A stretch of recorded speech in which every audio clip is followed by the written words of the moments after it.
before I start, I know what I did wasn't smart. This happened a few months ago, and I haven't gone out at night since. I just feel like I need to tell someone, because it's been stuck in my head ever since. About 6 months back, I had the single most terrifying experience of my life. For context, I'm a teenager who used to sneak out late at night just to walk around. There's something strangely peaceful about empty streets and the quiet of night, but my parents never let me stay out after dark. So, for about a year, whenever I was stressed from school or life in general, I'd wait until everyone was asleep, climb over the fence, and take long walks for an hour or two. This night started like any other. Around 2 a.m., I slipped on a hoodie, laced up my shoes, and headed out. My usual route took me through a nearby neighborhood, down a winding road, and toward a small shopping plaza. I wandered there for a while, just looping around before sitting on a bench. Out of boredom, I picked up a plastic spoon from the ground and scraped it against the pavement until half of it was worn away. After a while, I decided to head toward a park about 10 minutes from my house, the place I usually ended my walks. It's a peaceful spot, but also unsettling at night. The whole park is surrounded by a dense ring of trees. Anyone could be watching from inside them, and you'd never know. That's when things got strange. I was lying on one of those picnic tables staring up at the stars when I heard a whistle. Not a tune, just a single, sharp note. I sat up immediately. At the park's only entrance, dimly lit by a street lamp, stood an older man. I'd seen him before around town. Tall, thin, always in the same button-up shirt and cargo pants. He wandered a lot, and my mom once guessed he probably lived with someone who took care of him. A year ago, he'd spoken to me in passing, smiling strangely and saying something kind but unexpected. I hadn't thought much about it since, but now, here he was, in an empty park, in the middle of the night, and he was staring directly at me. We locked eyes for what felt like forever before he slowly began walking toward me. I was frozen in place. I'd always thought it was silly in movies when the main character couldn't move out of fear. But in that moment, I understood completely. When he reached me, he gave me a grin. The kind that feels like the other person knows something you don't. Without a word, he patted my shoulder, reached into his pocket, and pulled out a plastic spoon. Not just any spoon, the same one I'd been holding earlier that night at the shopping plaza. He tucked it into my hoodie pocket and just stood there. That was enough to snap me out of my frozen state. I bolted to the park's public restroom, locked the door, and tried to catch my breath. Inside the dim light, I examined the spoon. It looked wrong. There were markings on it. Not normal letters, not any language I could recognize. They weren't random scratches either. It was the kind of thing that made your brain feel uneasy, like those surreal images online where you can't name a single object even though it looks familiar. I stayed in that locked bathroom for at least half an hour, heart pounding, hoping he'd leave. Eventually, I decided I had to get out. I unlocked the door and ran toward the park's exit. Just before I left, I looked back. Sitting on a bench right outside the restroom was the man. He'd been waiting. That sight pushed me into a full sprint, all the way back to my neighborhood. I hid behind a bush to catch my breath before sneaking inside my house. I haven't been out at night since. The spoon is still buried in my closet, untouched.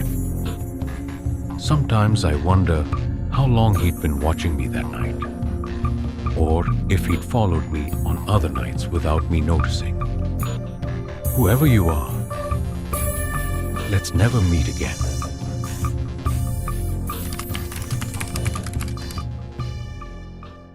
I've always loved roller coasters. There's something hypnotic about them. The way they pull you to the edge of fear, fling you into the air, and then somehow deliver you back to safety. The loops, the speed, the drop that makes your stomach float. It's controlled chaos, but not every coaster is safe. Some earn a reputation for accidents or strange malfunctions. And in my town's small theme park, there's one ride in particular, the ultimate, that's never been opened to the public. Not once. I've been working at the park for months, running rides and doing safety checks. Every day, I'd see the ultimate test run. Sleek black tracks twisting like a serpent, cars flying around its two massive loops, but never with paying customers. One afternoon, I asked a co-worker, Makisha, when it would open. She just shrugged. Never, she said. Boss says it's got some kind of bug. At first, I thought she was joking, but months passed, and the ultimate stayed closed. Eventually, Makisha and I started hanging out outside of work. We both shared the same obsession with roller coasters.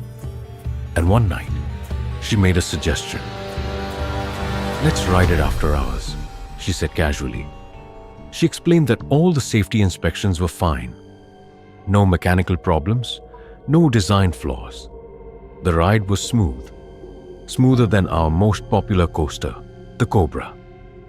According to her, the bug was just superstition. Part of me hesitated, but the thrill of finally riding it was too tempting. She brought along her friend Carlos, and the plan was simple. After the park closed, we'd take turns riding. When I got to the ride entrance, Makesha was already there, putting the ultimate through another test run.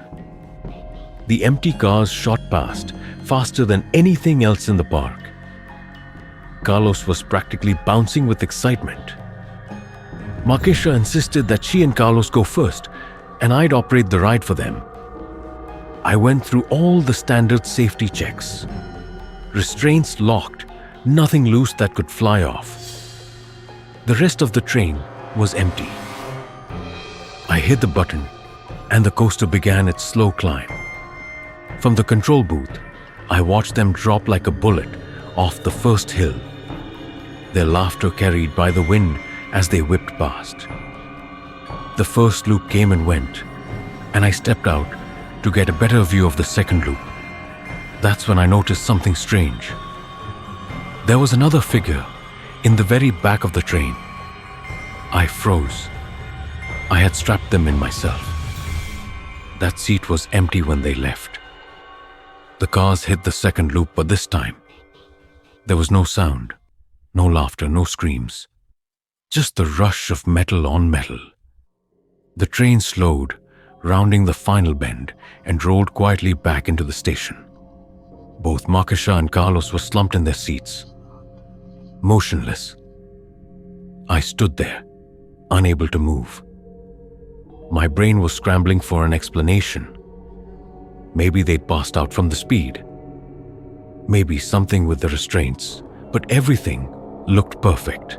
The ride itself was flawless. I called for help, and another staff member ran over.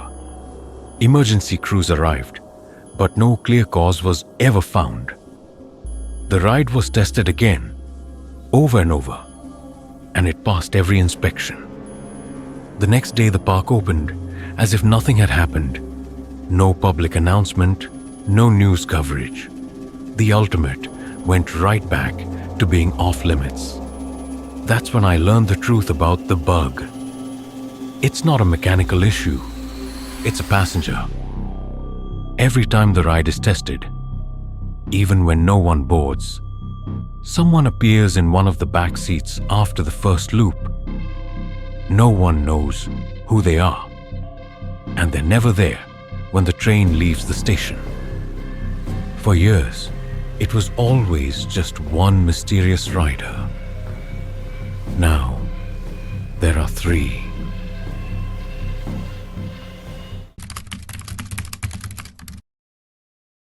I used to drive for a ride-sharing app to make extra cash. Most nights were uneventful. Tipsy bargoers, tired office workers, people glued to their phones.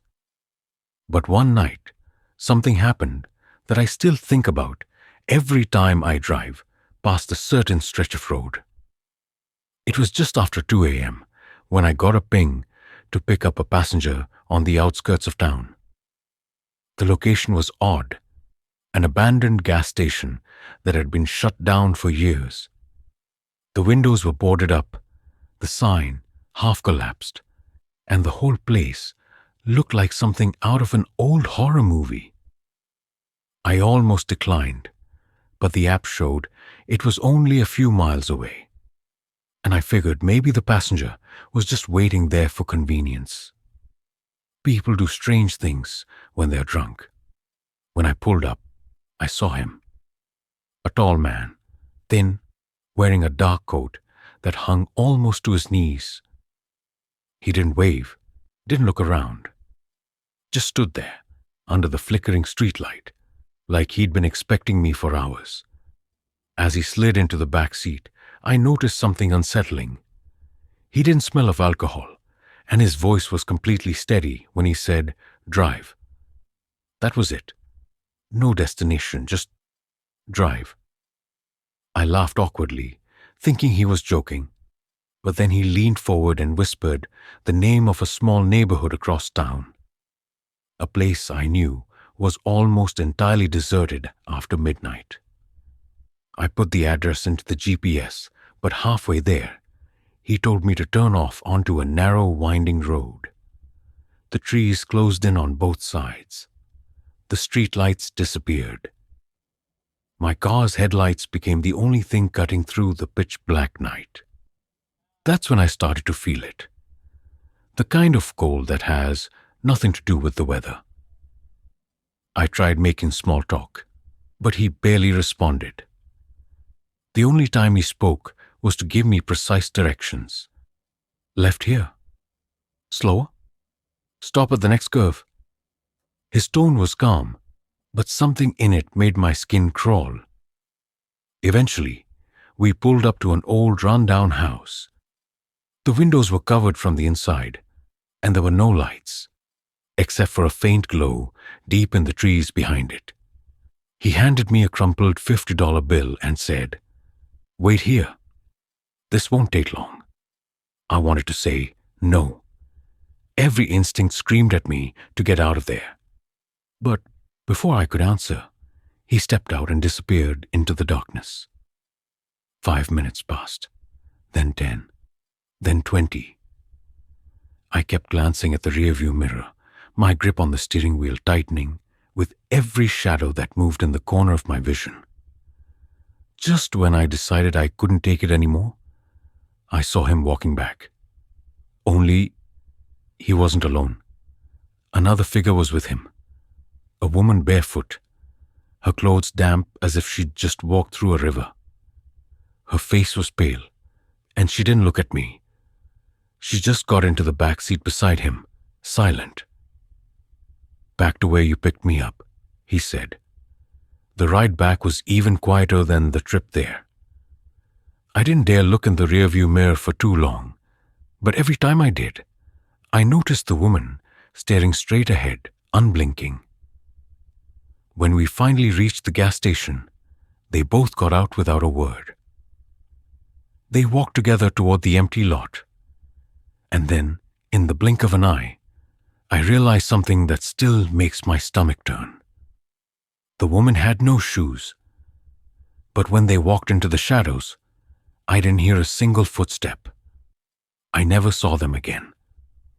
And I never took a ride request from that side of town again. If you've made it this far, you're braver than most. But remember, the scariest stories are the ones that haven't been told yet. Somewhere out there, another nightmare is unfolding, and we'll be here to tell it. Sleep well, if you can. This is Zoldyck signing off. Until the darkness calls again.